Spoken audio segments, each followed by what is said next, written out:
Hi, this is Dawn at Dawn's Astrological Vision. This is the forecast for Pisces for the month of April 2017. Welcome back, Pisces, Sun sign, rising, and moon sign. Pisces, for the month of April, your ruler, Neptune, is quiet. However, we have 4 planets retrograde: Mercury, Venus, Jupiter, and Pluto. The Mercury retrograde begins on the 9th in the sign Taurus. This is your 3rd house, and until May 3rd, this is an unfavorable time for signing contracts and starting new projects. However, it is perfect for reviewing the past, reclaiming the present, and researching the future. Mercury retrograding in the 3rd house affects all forms of communication, transport, and thinking. Beware of increased feelings of worry. Make time for quiet. You could have vehicle repairs during this time. On the 2nd of the month, the planet Venus continues retrograde and backs out of Aries into Pisces. This reversal gives relationships a chance to relax as Venus gets a 2-week vacation from the relentlessly masculine environment that the love goddess has been battling since February. Jupiter is still retrograding in your 8th house until June. Pluto goes retrograde in Capricorn, your 11th house, on the 20th until the end of September. Pluto retrograde forces you to look inside of yourself and face challenges. This can sometimes be unnerving because the transformation we undergo under the influence of Pluto retrograde tend to require a complete breakdown of the old ways and ideas before we can move forward again. Pluto brings us face to face with our shadow self. In other words, this represents our negative emotions and desires we choose to not show. While Pluto is retrograde in your 11th house, this is a time of revisiting, renewal, rejuvenation, and regeneration of your 11th house of friendships, group affiliations, and hopes and wishes. On the 5th, the planet Mars in your 3rd house makes a favorable aspect to Pluto in your 11th house. Mars-Pluto aspects can bring about a couple weeks of constructive changes in your own attitudes and environment. Your passion, zeal, and inner courage are intensified now, making you enormously effective. You are super motivated and can tackle tough challenges with confidence. You may take something old and completely redo, remake, revise, or renew it. Your creative power is flowing. This is a good time to finish a program or policy and to eliminate discordant or non-essential factors in your life. You can have an encounter during this time that brings out covert information that can in turn transform your emphasis to a more honest, courageous direction. You have the energy, drive, and force to sweep others, and you may be given credit for your expertise. Until the 21st, Mars is transiting your 3rd house and can bring about great mental activity. You have a lot on your mind and feel a strong need to communicate and gather ideas. Changes in the neighborhood may get on your nerves.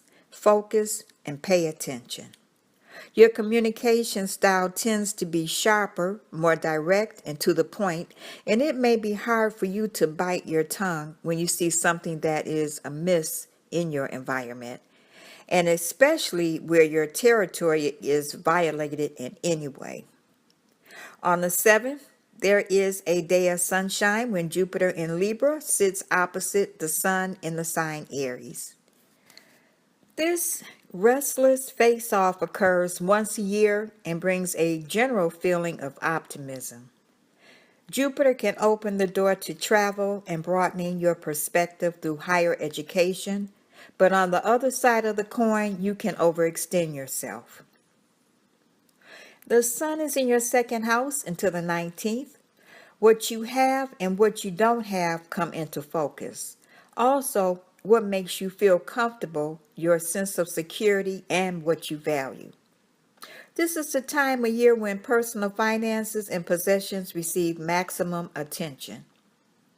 Pour your energy into your work and your finances, and you might just be able to take your ideas to the bank. Extravagance with your pocketbook is something you may want to look out for, however. On the 8th, Venus squares Saturn. Generally speaking, a Venus retrograde in a square with Saturn is a double negative for love and self-esteem, and also not a good sign for the financial scene. On the 9th, the Sun in Aries squares Pluto in Capricorn. Beware of others pushing you to the maximum by forcing you into agreements. Try to work ways to cooperate for the good of all concerned rather than force issues. An ultimatum could backfire. Be careful a few days before and after the 9th. The Libra full moon is in your 8th house on the 11th, and over the next couple days, this full moon brings an intensity to your emotional experiences. Watch out for possessiveness. Sharing and merging could be highlighted in some ways now. It's also a good time to settle some of your debts, financial or otherwise. On the 14th, the Sun and Uranus meet up in the sign Aries for their once-a-year merger. This takes place in your second house, Pisces, and over the next couple of days, watch out for nervousness. You could receive sudden calls or unexpected people or events may bombard you. Routine could begin to bore you, and your current responsibilities may seem overwhelming. Your consciousness expands to the point where you are receptive to new ways of thinking and patterns of living. On the 15th, Venus finally ends its retrograde period. This ends the restriction on wedding dates. On the 17th, the Sun in Aries trines Saturn in Sagittarius. You should find it easier to handle your responsibilities and to honor your commitments and duties to others who need you. On the 19th, the Sun moves out of Aries and into the sign Taurus. The gifts of Taurus include stability, determination, and longevity. Its faults are being stubborn and possessive. With the Sun in Taurus, you should begin to see projects and plans that were started under the Aries Sun grow stronger and take root. Over the next 30 days, the Sun illuminates your sector of siblings, neighbors, close relatives, friends, and co-workers, and they may play a more important role in your life now. You are more interested in exploring your own neighborhood than you are a different country. On the 21st, Mars moves into Gemini, your 4th house. Until June 4th, taking care of some major projects in the home, garden, or yard, or taking action on something in your home that's been neglected or needing repair for some time is on the agenda. Being in a hurry, irritability with family or people at work, and a disagreeable attitude can make this a tense time. Don't try to do more than you have to do, or make deadlines for yourself that you then push yourself and others to meet. Chill out a little, Pisces. The Taurus new moon is on the 26th. This is your 3rd house, and over the next couple of weeks, you are focusing on making contacts.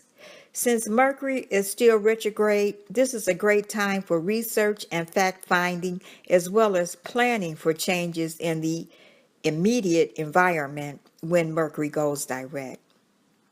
Do your research now in regards to classes you would like to take after May 3rd. The 3rd house relates to knowledge. On the 28th, Venus moves into the sign Aries. This is the second trip for Venus through the masculine sign Aries and has made this year a challenging one for relations and finances. Pisces, your lucky days of the month are the 3rd, 4th, 12th, 13th, 22nd, 23rd, and 30th. This completes your general forecast for the month of April. I hope you enjoyed your forecast, Pisces, and I want to thank you for liking, subscribing, and sharing. Pisces, have a wonderful month, and I'll talk to you in May. Bye.